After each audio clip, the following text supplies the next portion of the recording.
तो hello guys, कैसे हैं आप लोग। स्वागत है हमारे चैनल आरबी एक्सप्लेनर में। कहानी की स्टार्ट वहीं से होती है। हमारा मेन कैरेक्टर अपने तलिस्मान से उस मॉन्स्टर के ऊपर अटैक कर देता है। बूम, धमाका धमाका हो जाता है, एकदम धुआं धुआं हो जाता है। जब धुआं क्लियर होता है उसे बहुत सारी इंसानी खोपड़ियां दिखाई देती है। अब मेन कैरेक्टर अपने मन में कहता है, मुझे पता था वो अपने रिश्तेदारों और दोस्तों को अवशोषित करके, मतलब उसके अपने अंदर अब्जॉर्ब करके हड्डियां उसको बगीचे में दफना रही थी। मुझे लगता है ये भूतिया बच्चा डू फैमिली को अपने जाल में फंसा लिया है। उस भूतिया बच्चा ने डू फैमिली के सभी रिश्तेदारों को अपने घर पे बुलाया, उनके खून और मांस से अपना शरीर बना लिया और बाकी बचा हुआ हिस्सा यानी हड्डी उसको बगीचे में दफना दिया। अब धुआं पूरी तरह से क्लियर होता है। वो मॉन्स्टर हंसते हुए कहता है ये सब तुम्हारी गलती है। अगर तुम मेरे रास्ते में बार बार नहीं आते तो मुझे इतने सारे निर्दोष लोगों को मारना नहीं पड़ता। जब मेरा एक बार जन्म हो जाएगा तो मैं इनका एहसान जरूर चुकाऊंगा। हालांकि तूने मेरे प्लान पे पानी फेर दिया है। यहाँ पर जितने लोग हो मैं सभी को मार डालूंगा। मेन कैरेक्टर चिल्लाते हुए कहता है, बकवास बंद करो। क्या तुम्हें लगता है मुझे कुछ नहीं पता? तुम एक इविल स्पिरिट हो। तुम्हें इस दुनिया में लाने के लिए पता नहीं कितने लोगों का बलिदान दिया गया हो। तुम्हारा अगला शिकार लो डाउन बनेगा। डिवन इविल स्माइल में हंसते हुए कहता है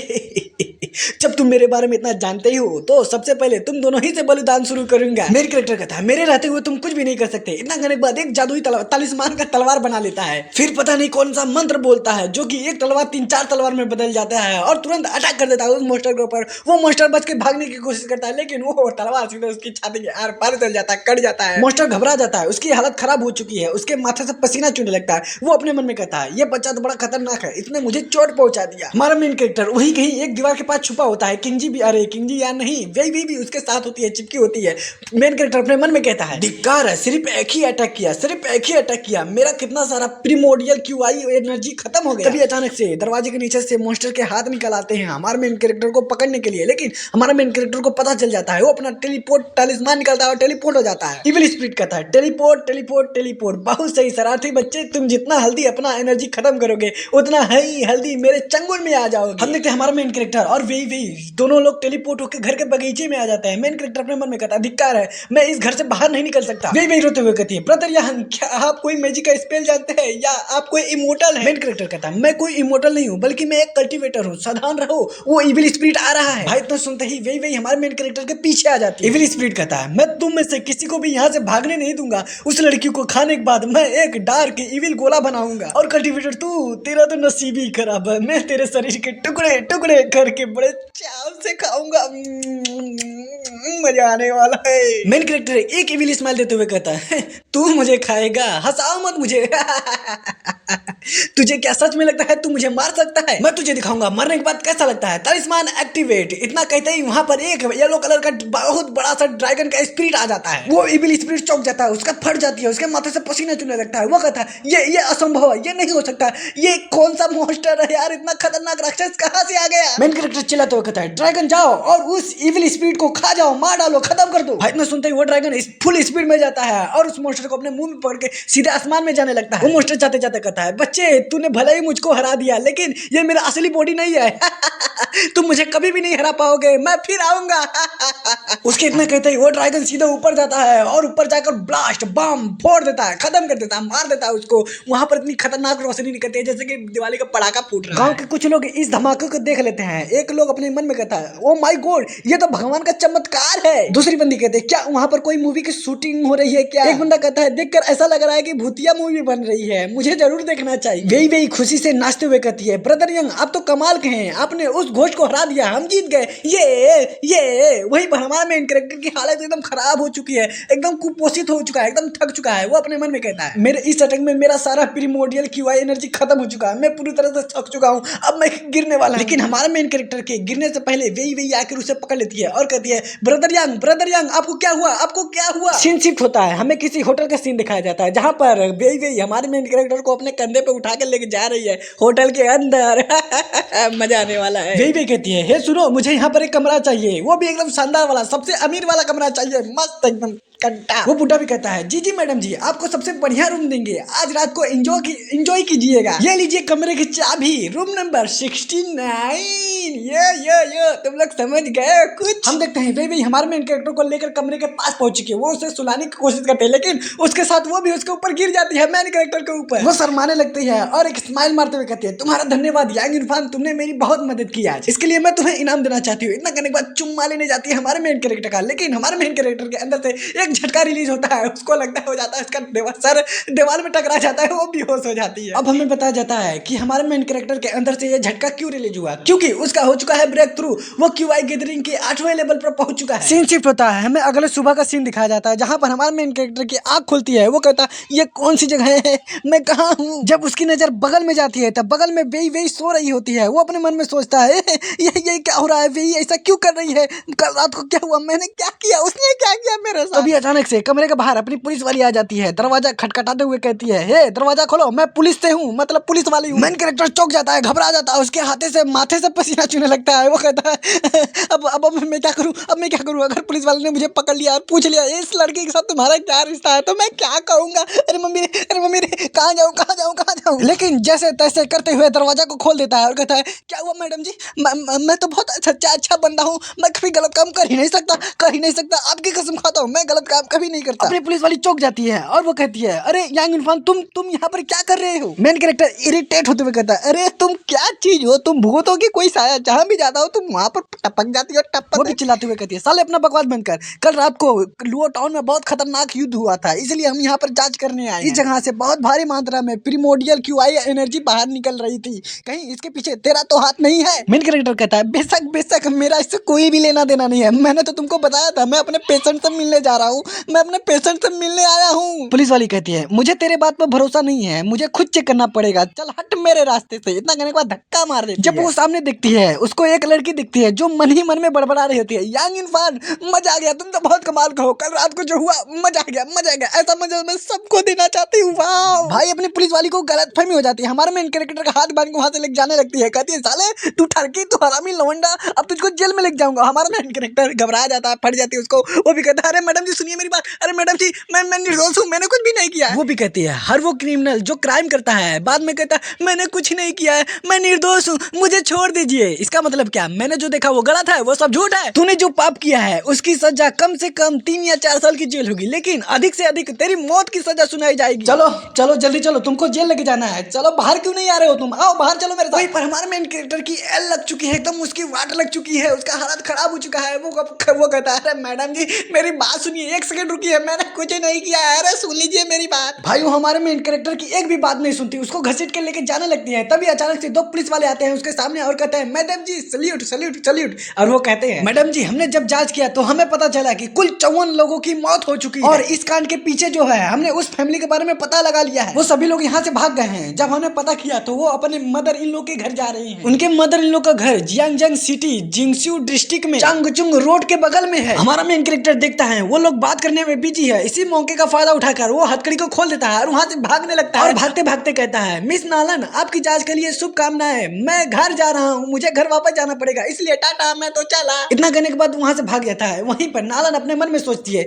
ये आदमी बहुत अजीब हरकत कर रहा है, ये करना क्या चाहता है। सीन शिफ्ट होता है, हमें जिंगसू डिस्ट्रिक्ट का सीन दिखाया जाता है जहां पर हमारा मेन कैरेक्टर किसी के घर के सामने आया होता है। वो कहता है मिसेस सी क्या आप घर पर हैं। एक औरत दरवाजा खोलती है और कहती है आप कौन है। मेन कैरेक्टर कहता है मैं कौन हूँ, अच्छा सवाल है मैं बताता हूँ। कल मेरे भतीजे ने स्कूल में मारपीट कर लिया था, अनफॉर्चुनेटली उसके माता पिता विदेश में रहते हैं, इसलिए उनके जगह पे मैं बातचीत करने के लिए आया हूँ आपसे। वो औरत कहती है ओ तो क्या आप ली सियाओबिंग के चाचा हैं। मैंने उससे कहा भी था मैं उसके माता पिता से बात करना चाहती हूँ, लेकिन वो बार बार कहता था कि उसके माता पिता घर पर नहीं रहते, वो विदेश में रहते हैं। तो कोई बात नहीं, चलिए ठीक है मैं आपसे बात कर सकती हूँ, आइए घर में आइए। मेन कैरेक्टर कहता है ठीक है घर में चल के बात करते हैं। तभी हम देखते हैं अचानक से वो प्रेग्नेंट औरत जो भूतिया बच्चा वाली औरत थी वो चौंक जाती है किसी को देखकर और कहती है डॉक्टर यांग आप यहाँ पर कैसे आ गए, आपको पता कैसे चला कि मैं यहाँ पर हूँ। तो गाइस आपने बिल्कुल सही सुना, वो बंदा कोई और नहीं बल्कि हमारा मेन कैरेक्टर होता है। वो कहता है सिस्टर कायून आपको पता होना चाहिए मैं यहाँ पर किस लिए आया हूँ। वो रोते रोते कहती है डॉक्टर यांग आपसे दूर भागने का मेरा ऐसा कोई इरादा नहीं था, लेकिन वो इतना कही रही होती है तभी अचानक से पीछे से वो मोटी बुढ़ी औरत चाकू लेके दौड़ते दौड़ते आती है और कहती है साले तू फिर हमारा पीछा करते करते हमारे घर पे पहुंच गया, तू हमसे चाहता क्या है, आज मैं तुम्हें टुकड़ों में काट डालूंगी, सारे पीस पीस कर दूंगी तेरी। मेन कैरेक्टर चिल्लाते हुए कहता है क्या आपको जरा सा भी अंदाजा है आपने क्या किया है। लो टाउन में 50 से भी ज्यादा फैमिली को मौत के घाट उतार दिया है। भाई ये सब सुनकर वो बुढ़िया चौंक जाती है, हक्का बक्का हो जाती है और वहीं पर बैठ कर रोने लगती है।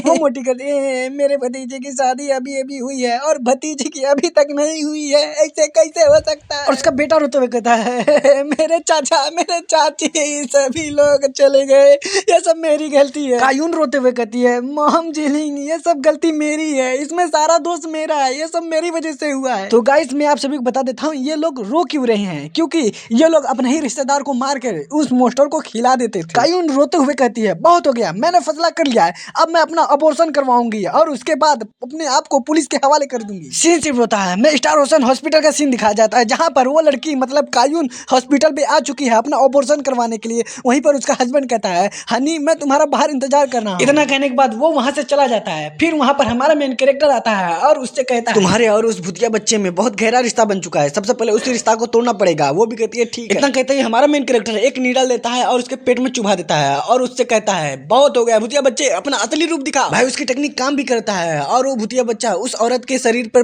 कब्जा कर लेता है और वो चिल्लाते हुए कहता है अबे साले तू फिर यहाँ पर आ गया, तूने मेरी फिजिकल बॉडी नष्ट कर दी, क्या अब तू मेरा डिस्ट्रॉय अरे मेरा कोर भी डिस्ट्रॉय करना चाहता है? तू मुझे अकेला क्यों नहीं छोड़ देता? मेन कैरेक्टर कहता है तूने अपना पुनर्जन्म पाने के लिए पता नहीं कितने मासूम लोगों को मार दिया, मुझे तुझे देखकर बहुत घिन आती है, मैं एक और जान नहीं जाने दूंगा, मैं उसे बचा कर रहूंगा और मैं तुझे आज मार डालूंगा। इतना कहने के बाद अपना नीडल लेता है और उसे लगाने की जा ही रहा होता है, तभी उसके चारों ओर उस मॉन्स्टर के चारों ओर एक शील्ड बन जाता है। वो भूतिया बच्चा हंसते हुए कहता है ये सब बेकार है, मैंने अपने आत्मा को इसके आत्मा के साथ बहुत अच्छी तरह से जोड़ लिया है, अगर मैं मरूंगा तो यो भी मर जाएगी। मेन कैरेक्टर चिढ़ते हुए कहता है अबे साले तू कितना जिद्दी क्रिएचर है। और वो अपने मन में कहता है तेरी फिजिकल बॉडी के प्रोटेक्शन के बिना तेरी कोर की पावर बस 10वां हिस्सा रह गया है, यानी तू बहुत कमजोर हो चुका है, तुझे खत्म करने के लिए मेरे पास अभी भी एक चांस है। इतना कहने के बाद एक स्पेशल नीडल निकालता है। वो भूत कहता है इसका कोई फायदा नहीं क्योंकि तू मेरा कुछ भी नहीं बिगाड़ सकता। मेन कैरेक्टर कहता है अच्छा ऐसी बात है, ये ले बहुत सारे नीडल्स है, उसके ऊपर अटैक कर देता है। वो नीडल्स उसके बैरियर को तोड़ के सीधे दीवार में धस जाते हैं। उस भूत की फट जाती है, उसकी हालत खराब हो जाती है, वो दरवाजा तोड़ के भागने की कोशिश करता है। जब दरवाजा नहीं खुलता वो चिल्लाते हुए कहता है हनी हनी मुझे बचाओ, डॉक्टर यांग मुझे मॉलिश कर रहा है, जल्दी से अंदर आओ और मुझे बचाओ। मेन कैरेक्टर अपनी नीडल लेता है, उसके अंदर पावर भरता है, चिल्लाते हुए कहता है अपना नाटक बंद करो इविल क्रिएचर, अपने आप को मेरे हवाले कर दो, अगर तूने ऐसा नहीं किया तो तेरे साथ बहुत बुरा होगा। वो हंसते हुए कहता है ना ना ना मैं तो नहीं करने वाला, और चिल्लाते हुए कहता है बचाओ बचाओ, डॉक्टर यांग मेरी इज्जत लूट रहा है, मेरा कपड़े फाड़ रहा है, कोई तो बचाओ, मुझे बचा लो। बाहर उसका हस्बैंड ये आवाज सुन लेता है और दरवाजा खोलते हुए कहता है अरे हनी हनी क्या हुआ तुम्हें, तुम ठीक तो हो ना? डॉक्टर यांग दरवाजा खोलिए दरवाजा खोलिए। वही बगल में बहुत सारे न्यूज रिपोर्टर वाले होते हैं जो कि डॉक्टर नहीं यार डायरेक्टर चैन का इंटरव्यू ले रहे होते हैं। वो लोग भी चौंक जाते हैं, कहते हैं ये वहां पर क्या चल रहा है, चलो चलो दौड़ के चल के दिखते हैं। एक बंदा दौड़ते दौड़ते कहता है ऐसा मत कहो कि यंग सिटी का सबसे टैलेंटेड डिवाइन डॉक्टर यांग इस कमरे के अंदर एक लड़की की इज्जत लूट रहे हैं, वो भी दिन दहाड़े। दूसरा बंदा कहता है लगता है डॉक्टर यांग अपने पावर का गलत इस्तेमाल करके पेशेंट के मजबूरी का फायदा उठा रहे हैं। और वहीं पर उसका हस्बैंड दरवाजे को लात मारते हुए कहता है साले खमीने तू मेरे पत्नी के साथ क्या कर रहा है, दरवाजा खोल अभी इसी बात। मेन कैरेक्टर कहता है साले देख तूने मुझसे क्या करवा दिया, और एक मंत्र बोलता है मेरे शरीर को आत्मा का कलश बना दो और उस दुष्ट आत्मा को मेरे अंदर कैद कर दो, एब्जॉर्ब। इतना कहते ही उसके शरीर से एक पीली सी लाइट निकलती है और उस भूत को जाकर लगती है। वो भूत घबराने लगता है, छपटियाने लगता है। वो कहता है अरे अरे मेरे साथ ये तूने क्या किया, मैं सांस नहीं ले पा रहा हूँ। नहीं नहीं नहीं नहीं ये मेरे बॉडी को अब्सॉर्ब करने की कोशिश कर रहा है, मेरा दिमाग काम नहीं कर रहा है। हमारा मेन कैरेक्टर अपनी पावर को और बढ़ाता है, उसको तकलीफ भी होती है, लेकिन वो आत्मा सब पद निकाल के हमारे मेन कैरेक्टर के पास आ जाती है और वो लड़की वहीं पर बेहोश हो जाती है। वो भूतिया बच्चा हंसते हुए कहता है तेरी बॉडी तो परफेक्ट है मेरे वेसल के लिए, ये तो बहुत बढ़िया है, अगर मुझे तेरा शरीर मिल जाएगा तो मैं तुरंत इंसान का जन्म ले सकता हूँ। मेन कैरेक्टर कहता है ऐसा बिल्कुल भी नहीं होने वाला है, जब मैं तुझे अपने शरीर के अंदर बुला सकता हूँ तो तुझे अपने कंट्रोल में भी रख सकता हूँ। इतना करने के बाद अपना एक पता नहीं कौन सा यार एक्टिवेट करता है और उस भूतिया बच्चे के ऊपर पता नहीं कुछ लाकर रख देता है। बच्चे की प्राण निकलने लगती है, वो भी चिल्लाने लगता है, छपटियाने लगता है। और दूसरी तरफ कमरे का दरवाजा खुल जाता है, वहां पर उसका हस्बैंड आता है। अरे मेरी पत्नी तुम्हें क्या हुआ, तुम बेहोश क्यों हो? डॉक्टर चैन आता है हमारे मेन कैरेक्टर के पास। वो कहता है डॉक्टर यांग यहाँ पर क्या चल रहा है और आपकी हालत इतनी खराब क्यों लग रही है? मेन कैरेक्टर अपने मन में कहता है अब ये बात आपको कैसे बताऊं डायरेक्टर चैन, ये भूतिया बच्चा बहुत शक्तिशाली है, सबसे पहले मुझे इसको अपने काबू में करना पड़ेगा, ध्यान केंद्रित करना पड़ेगा इसके लिए। और वहीं पर कायून का हस्बैंड उसको अपने गोद में लेकर रो रहा होता है, कहता है कायून जागो, तुम्हें क्या हुआ? साले कमीने डॉक्टर तूने मेरे पत्नी के साथ क्या किया? सभी के सभी न्यूज रिपोर्टर डायरेक्टर चैन को घेर लेते हैं और उनसे सवाल पूछने लगते हैं। एक बंदा कहता है डायरेक्टर चैन डॉक्टर यांग ने अपने पेशेंट को मॉलिश किया है, तो क्या आप इस अस्पताल पर कोई कार्रवाई करवाएंगे? दूसरा बंदा कहता है यह कोई आरोप नहीं है, बल्कि यहाँ पर जितने लोग हैं सब लोग अपनी आंखों से देखा है, उसने अपने पेशेंट के साथ बहुत बहुत बदतमीजी किया है, बहुत बुरा किया है उसके साथ, उसकी इज्जत लूट ली है। डायरेक्टर चेन कहते हैं मैंने आपको पहले ही बताया था हमारे हॉस्पिटल में कोई भी कांड होता है, मामला होता है, उसे बहुत गंभीरता पूर्वक लेते हैं। और जहां तक बात है डॉक्टर यांग की, तो आप सभी लोग जानते हैं डॉक्टर यांग किसी भी पेशेंट को, अपने किसी भी पेशेंट को चोट नहीं पहुंचाते। और वो अपने मन में कहते हैं यांग इनफान, मैं जानता हूं तुम निर्दोष हो, लेकिन इससे ज्यादा मैं तुम्हारे लिए कुछ भी नहीं कर सकता। तभी वहां पर अचानक से एक लड़की आती है और वो कहती है क्या बकवास है, डॉक्टर यांग ऐसा काम कभी भी नहीं कर सकते। तो गाइज मैं आप सभी को बता देता हूँ ये लड़की वेई वेई नहीं है। अगर आपने मेरा पिछला एपिसोड देखा होगा, पिछले एपिसोड में ये लड़की हमारे मेन कैरेक्टर से अपना इलाज कराने के लिए आती है। वो लड़की इलाज कराने की जगह पे एक रूम नंबर देती है, कहती है मैंने बगल वाला होटल बुक किया है, आज रात को आ जाना, हम लोग मजे करेंगे। उसके बाद आपको पता ही होगा नर्स ल्यू आती है और उसका छोटा पकड़ के उसे उठा के बाहर फेंक देती है। वो लड़की कहती है डॉक्टर यांग एक बहुत अच्छे इंसान है, उनके लिए सभी लड़की बहन के बराबर है। सॉरी कुछ लड़कियां बहन के बराबर है। मुझे पूरा यकीन है डॉक्टर यांग ऐसा इंसान नहीं है। अब पेशेंट को होश में आने के बाद ही पता चलेगा कि असली सच्चाई क्या है। डॉक्टर यांग बहुत सीधे साधे बंदे हैं, जब तक आपके पास कोई सबूत नहीं आता तब तक आप डॉक्टर यांग के ऊपर उंगली नहीं उठा सकते। तभी वहां पर पेशेंट दौड़ते दौड़ते आते हैं, कहते हैं मुझे डॉक्टर यांग पर पूरा भरोसा है, वो ऐसे इंसान नहीं है जो किसी के साथ गलत काम कर सके। दूसरा बंदा कहता है हाँ मुझे भी डॉक्टर यांग पर पूरा भरोसा है, ये छोटी बच्ची सही करी है, जब तक तुम्हारे पास कोई सबूत नहीं है तुम डॉक्टर यांग के ऊपर उंगली नहीं उठा सकते। एक बुड्ढा कहता है मैं भगवान की कसम खाकर कहता हूँ डॉक्टर यांग ऐसे बंदे नहीं है, वो गलत नहीं हो सकते, वो कभी भी गलत नहीं हो सकते। डायरेक्टर चेन कहते हैं अरे भाई शांत हो जाओ, हम लोग डॉक्टर यांग के साथ गलत ट्रीटमेंट नहीं करेंगे। मैं आप सभी से वादा करता हूँ कि हम इस घटना की जांच जरूर करवाएंगे और इसके पीछे का सच्चाई का पता लगाएंगे, आपको एक सर्टिफाइड एक्सप्लेनेशन देंगे। सभी न्यूज रिपोर्टर अब हमारे मेन कैरेक्टर को घेर लेते हैं, उससे सवाल जवाब पूछने लगते हैं। डॉक्टर यांग यहाँ पर जितने भी पेशेंट है सब आपकी साइड है, क्या आपके पास इस एक्सीडेंट का एक्सप्लेनेशन है? वहीं पर हमारे मेन कैरेक्टर की हालत इतनी खराब हो चुकी है, बहुत खराब हो चुकी है, वो अपने तीनों को पकड़ के जैसे तैसे अपने आप को संभाल रहा है। हम देखते हैं कायून होश में आ जाती है, उसका पति खुश हो जाता है, वो कहता है कायून तुम होश में आ गई। एक न्यूज रिपोर्टर पीछे देखती है और कहती है अरे वो तो होश में आ गई, चलो फटाफट चलो उससे सवाल पूछते हैं। सभी न्यूज रिपोर्टर अब कायून को घेर लेते हैं, कायून रोने लगती है और रोते रोते कहती है डॉक्टर यांग को गलत मत समझिए, उन्होंने मेरी जान बचाई है, वो तो बहुत अच्छे इंसान है। उसका हस्बैंड घुटनों पे आ जाता है और झुकते हुए कहता है डॉक्टर यांग आपने मेरी वाइफ की जान बचाई है, इसके लिए आपका धन्यवाद। मेन कैरेक्टर कायून को उठाते हुए कहता है नहीं ये तो मेरा फर्ज है, डॉक्टर का काम ही है पेशेंट की जान बचाना। एक बंदा कहता है यहाँ पर चल क्या रहा है, दूसरी बंदी कहती है मुझे भी पता नहीं चल रहा है यहाँ पर क्या चल रहा है। डायरेक्टर चेन कहते हैं मैं समझता हूँ कि आप हर व्यक्ति को लेकर चिंतित है, लेकिन इस समय डॉक्टर यांग किसी से बात करने के हालत में नहीं है। अब जब मरीज जाग चुका है तो आपको सच्चाई पता चल ही गया है, आपके मन में अभी भी कोई शंका है तो आप मरीज से पूछ सकते हैं, वो आपके सवालों के जवाब दे सकती है और बाकी लोग यहाँ से जाओ अपने घर जाओ। डॉक्टर यांग भी जा रहे हैं अपने घर। फिर हमारा मेन कैरेक्टर का हाथ पकड़ के उसे वहां से लेके जाने लगता है और वो कहता है यांग इनफान मैंने नर्स ल्यू से बात कर ली है, वो आपको सही सलामत घर छोड़ देगी, मैं यहाँ पर सब संभाल लूंगा, अब बस जाइए घर पर आराम कीजिए। वहीं पर पीछे वो लड़की जो हमारे मेन कैरेक्टर के प्यार में पागल है, वो कहती है आई लव यू बाबू बाबू बाबू, मैं तुमसे बहुत प्यार करती हूँ। सीन शिफ्ट होता है, हम देखते हैं नर्स ल्यू हमारे मेन कैरेक्टर को एम्बुलेंस में बिठा कर ये के घर लेके आ जाती है। वो कहती है डॉक्टर यांग क्या आपको वाकई में मेरी मदद की जरूरत नहीं है? मेन कैरेक्टर कहता है तुम्हें मेरी चिंता करने की कोई जरूरत नहीं है, मैं ठीक हूँ, मैं खुद से चला जाऊंगा। जैसे तैसे करते करते घर के दरवाजे तक पहुंच जाता है, दरवाजे को खोलते हुए कहता है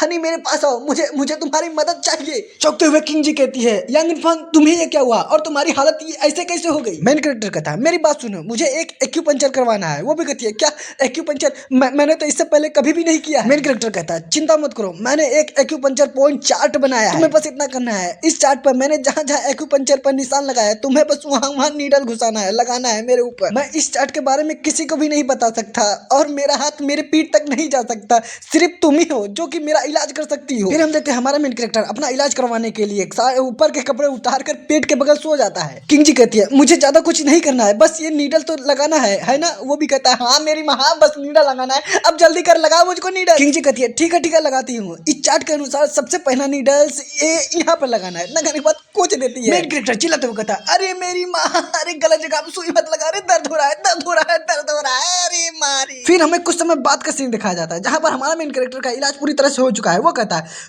अब मुझे बहुत अच्छा लग रहा है, मैं अब चैन की सांस ले सकता हूँ, जो थकान जो दर्द जो दबाव मुझे महसूस हो रहा था अब वो खत्म हो गया, मैं अपने आप को बहुत स्ट्रॉन्गर महसूस कर रहा हूँ। वहीं पर किंग जी कहते हैं यांग इरफान तुमने मुझे बुरी तरह से डरा दिया था। मेन कैरेक्टर हंसते हुए कहता है किंग जी तुमने मेरी मदद की इसके लिए धन्यवाद, ये लो पिल, इसे मैंने बनाया, इसे खाने के बाद तुम्हारा स्किन और भी ज्यादा ब्यूटीफुल हो जाएगा और तुम जवान दिखने लगोगी। किंग जी उस पिल को ले लेती है और कहती है क्या इस पिल को सच में खाने से मैं और ज्यादा सुंदर हो जाऊंगी, लेकिन इस पिल का कलर बहुत अजीब लग रहा है। मेन कैरेक्टर कहता है क्या तुम्हें मुझ पर यकीन नहीं है, खा लो इसे, खा लो, ये बहुत अच्छा है। वो भी कहती है जब तुम इतना कह रहे हो तो मैं इसे खा लेती हूँ, वैसे इसकी खुशबू भी अच्छी लग रही है। ये ले गॉप, मैंने उसे खा लिया, गॉप गॉप गॉप गॉप। अरे ये क्या हो रहा है, मेरा पेट, मेरे पेट में दर्द हो रहा है, मेरे पेट में इतना दर्द क्यों हो रहा है? टॉयलेट, टॉयलेट कहाँ है? वो टॉयलेट भागते हुए कहती है यांग इरफान कमीने कुत्ते हैं, मैंने तेरी मदद की और तूने एहसान का बदला ऐसे चुकाया, मैं तुझे बाद में देख लूंगा। और वहीं पर हमारा मेन कैरेक्टर चौंक जाता है, घबरा जाता है, उसके माथे से पसीना चुने लगता है। वो कहता है अरे ये क्या बन गया, मैंने तो सुंदरता बढ़ाने वाला पिल बनाया था, ये पोटी आने वाला पिल कैसे बन गया? अरे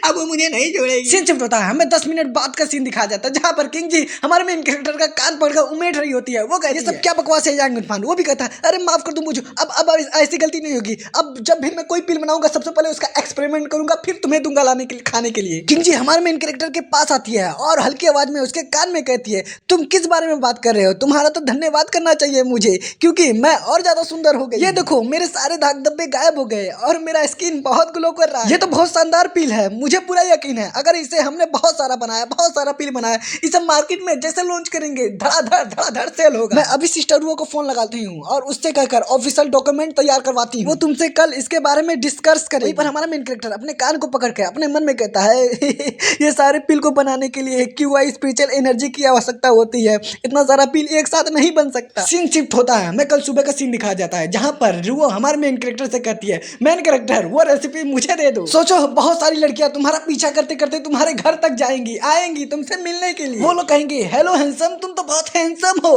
तुम तो बहुत कूल हो, तुम बहुत शानदार हो, क्या तुम वो पिल मुझे दे सकते हो, मैं तुम्हारी गर्लफ्रेंड बन जाऊंगी। भाई ये सब सोचकर हमारे मेन कैरेक्टर के नाक से खून निकलने लगता है, पूरा फव्वारा निकलने लगता है। वो कहता है मन में अपने कहता है आहा जन्नत ही जन्नत, मौजा ही मौजा, अपने आप को जैसे तैसे संभालते हुए कहता है मैं बहुत सख्त लवंडा हूँ, अच्छा लवंडा हूँ, कूल लवंडा हूँ, मुझे उन सारी लड़कियों में इंटरेस्ट नहीं है। तभी उसके मोबाइल पर फोन आता है, वो फोन को उठाता है, फोन के दूसरी तरफ नर्स ल्यू घबराते हुए कहती है इमरजेंसी केस है, हमें एक पेशेंट मिला है जो कि कह रहा है वो आपका रिश्तेदार है। मेन कैरेक्टर चौंक जाता है क्या मेरा रिश्तेदार? नर्स ल्यू कहती है उसकी हालत बहुत खराब है लेकिन वो अपना इलाज भी करने नहीं दे रहा है, वो कह रहा है कि वो आपसे मिलना चाहता है, आपसे इलाज कराएगा। मेन कैरेक्टर कहता है ठीक है मैं अभी आता हूँ, इतना करने के बाद फोन काट देता है और रुओ से कहता है तो चलिए रेसिपी को लेकर बहुत विवाद हो रहा है, इसे खत्म करते हैं, इसके अलावा अगली बार मुझे फंसाने की कोशिश मत करना और मेरी पत्नी की कंपनी के लोकेशन पर उसे मत बनाना, मुझे बहुत जरूरी काम है इसलिए मैं तो चला, बाय बाय। वहीं पर वो बहुत गुस्से में आ जाती है, बहुत गुस्से में आ जाती है, इतना गुस्से में आ जाती है अपना हाथ टेबल पर पटक देती है लेकिन कुछ नहीं कर पाती। हमारा मेन कैरेक्टर वहां से चला जाता है, वो अपने मन में कहता है ऐसा लगता है कोई फिर से मुझसे पंगा लेने के फिराक में है। सीन शिफ्ट होता है, हम देखते हैं हमारा main character star ocean hospital में पहुंच चुका है, वो हॉल में चलते चलते कहता है पेशेंट की कंडीशन कैसी है? कहती है उस पेशेंट ने वार्ड में रहने से मना कर दिया, हमने उसे क्लिनिक पर लेकर जाकर शांत किया। हमारा मेन कैरेक्टर दरवाजा खोलता है और कहता है यूं नहीं तुम यहाँ पर क्या कर रहे हो, आखिर हुआ क्या, तुम्हें इतनी चोट कैसे लगी है? भाई हमें इसके बारे में बताया जाता है, इसका नाम यांग यून ही है, इसका परिवार डोंगहाई में रहता है, यह हमारे मेन कैरेक्टर का दूर का चचेरा भाई। वो कहता है ब्रदर यांग आखिरकार आप आ ही गए, मैं आपका कब से इंतजार कर रहा हूँ, हमें पता चला है यिंग यांग सेठ आपके पीछे अपना सबसे शक्तिशाली बंदा भेजा है आपको मारने के लिए, दादाजी चाहते हैं आप उनसे पंगा ना ले क्योंकि उन सभी के पीछे जू फैमिली है। मेन कैरेक्टर कहता है जू फैमिली चिंता मत करो, मैं उन सभी को देख लूंगा, सबसे पहले तुम्हारा इलाज करते हैं। भाई हमारा मेन कैरेक्टर इतना कह ही रहा होता है तभी अचानक से बहुत सारे गुंडे आ जाते हैं, दरवाजा को तोड़ देते हैं और नर्स ल्यू को भी पकड़े होते हैं। उनमें से एक बंदा आता है हमारे मेन कैरेक्टर के ऊपर बंदूक तान लेता है, हंसते हुए कहता है डॉक्टर यांग हमारे यंग मास्टर जू आपसे मिलना चाहते हैं तो प्लीज हमारे साथ चलिए। मेन कैरेक्टर कहता है ओह तुम बिल्कुल सही समय पे आए हो, मैं भी तुम्हारे यंग मास्टर से मिलना चाहता हूँ, लगता है जू फैमिली के साथ हिसाब किताब बराबर करने का समय आ गया है, तो चलो तुम मुझे अपने यंग मास्टर जू के पास लेकर चलो। वहीं पर उसका भाई कहता है नहीं मत जाओ ब्रदर यांग मत जाओ, ये लोग तुम्हें मार डालेंगे। हमारा मेन कैरेक्टर उसकी एक भी नहीं सुनता और वहां से जाने लगता है। मिस ल्यू कहती है ब्रदर यांग वो भी कहता है मिस ल्यू प्लीज मेरे लिए पेशेंट का ख्याल रखिएगा, मैं जल्दी वापस आ जाऊंगा। इतना करने के बाद वहां से चल जाता है। एक बंदा कहता है आजा मेरे गाड़ी पे बैठ जा, वो उस गाड़ी पर जाकर बैठ जाता है, गाड़ी 80 की स्पीड में भागते अपने डेस्टिनेशन पर पहुंच जाती है। मेन कैरेक्टर उस गाड़ी से उतरते हुए कहता है ओहो यहाँ तो बड़ी अफरा तफरी मची हुई है, बड़ा भीड़ लगी हुई है। एक बंदा कहता है मिस्टर यांग प्लीज इस तरफ से आइए और बाकी बंदे गुस्से नजरों से हमारे मेन कैरेक्टर को घूर घूर के देखने लगते हैं। हम देखते हैं यंग मास्टर जू एक कुर्सी पर बैठा होता है, वो कहता है आखिरकार यांग इनफान मैं तुमसे मिल ही गया। और वहीं पर एक कल्टीवेटर बैठा हुआ होता है, उसके बारे में बताया जाता है। ये यिंग यांग सेट से बिलोंग करता है, इसका नाम जू गंजी है। मेन कैरेक्टर उस कल्टीवेटर को देखकर चौंक जाता है और अपने मन में कहता है ये यिंग यांग सेट से बिलोंग करता है, ये तो बहुत ताकतवर है। और वो कमीना कहता है वाह वाह वाह, तू तो वाकई में बहुत बहादुर है, तू यहाँ पर अकेले मुझसे मिलने आया है। मेन कैरेक्टर कहता है तू जैसे झंडू से मुझे क्या खतरा हो सकता है, अगर तू मुझसे मिलना ही नहीं चाहता है तो मुझे बता दे, मैं यहाँ से चला जाता हूँ। वो कमीना गुस्सा हो जाता है और चिल्लाते हुए कहता है रुको, मुझे तुमसे कुछ पूछना है, क्या मेरे भाई झू मिंगयू को तूने मारा है? मेन कैरेक्टर कहता है ओह अब मुझे समझ आ गया, झू मिंगयू तेरा छोटा भाई है, उसने मुझे जान से मारने की कोशिश की थी, अफसोस उसके पास इतनी ताकत नहीं थी कि वो मुझे मार सके, उल्टा मैंने उसको मार डाला। लोग अक्सर कहते हैं अगर तुम किसी की हत्या करोगे तो तुम्हारे भी हत्या कोई कर देगा, बस मैंने कर दिया उसकी हत्या। भाई इतना सुनते ही वो कमीना गुस्सा हो जाता है और हमारे मेन कैरेक्टर के ऊपर अटैक करते हुए कहता है साले कमीने नर्क में जा। इतना कहने के बाद वो तुरंत अटैक कर देता है। हमारा मेन कैरेक्टर उसके अटैक को अपने हाथों से मतलब रोक लेता है। वो कमीना चौंक जाता है और कहता है क्या क्या तूने मेरे अटैक को अपने हाथों से रोक लिया? जब मैं 7 साल का था तब मैंने कल्टीवेशन शुरू किया और 30 साल की उम्र में मैं जियांग टैंग रियलम पे पहुंच चुका था। मेन कैरेक्टर हंसते हुए कहता है क्या तेरा अटैक इतना जल्दी खत्म भी हो गया? अब मेरी अटैक की बारी है। इतना कहने के बाद अपना पैर लेता है, उसके अंदर अपना पावर एक्टिवेट करता है, वो पैर सीधा उसके पेट में मारता है, धड़ाम। उस कमीने की हालत खराब हो जाती है, उसके मुंह से खून निकल जाता है, वो दूर उड़ता उड़ता जाता है, धमाका ब्लास्ट हो जाता है और दीवार से टकराने के बाद मुझे समझ ये धमाका कहाँ से हुआ यार, दरवाजा मतलब दीवार में टकराया तो धमाका कहाँ से हुआ? वो कमीना हंसते हुए कहता है यांग इनफान तुमने मुझे बहुत कम आका है, गाइस हमला करो, इसको मार डालो, आज इसको जिंदा मत जाने दो। इतना सुनते ही सभी गुंडे हमारे मेन कैरेक्टर के ऊपर अटैक करने के लिए दौड़ जाते हैं। मेन कैरेक्टर अपने मन में कहता है इन सभी गुंडों से मुझे खून की महक आ रही है, मुझे पूरा यकीन है इन कमीनों ने बहुत सारे लोगों को मारा होगा। एक गुंडा हमारे मेन कैरेक्टर के ऊपर अटैक करता है, वो उस अटैक को डॉज कर देता है।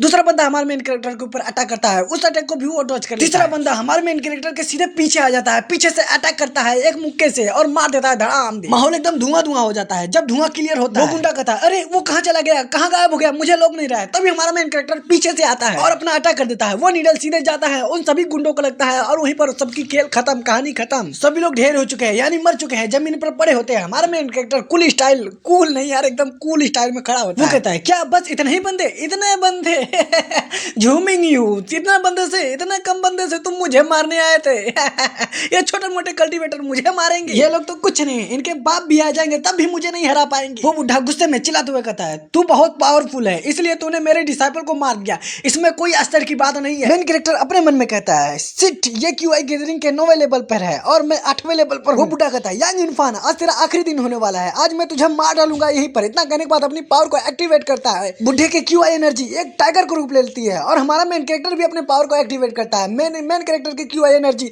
एक ड्रैगन का रूप ले लेता है। तो गाइज इस एपिसोड का एंड यहीं करते हैं। अगर आपको वीडियो अच्छी लगी तो इसको लाइक करो, सब्सक्राइब करो, कमेंट करो और भाई शेयर भी करो, सपोर्ट करो, एकदम चाप कर सपोर्ट करो यार, तुम्हारे चलते तो मैं हूँ। तो मिलते हैं नेक्स्ट एपिसोड में, सायोनारा, मिलेंगे दोबारा।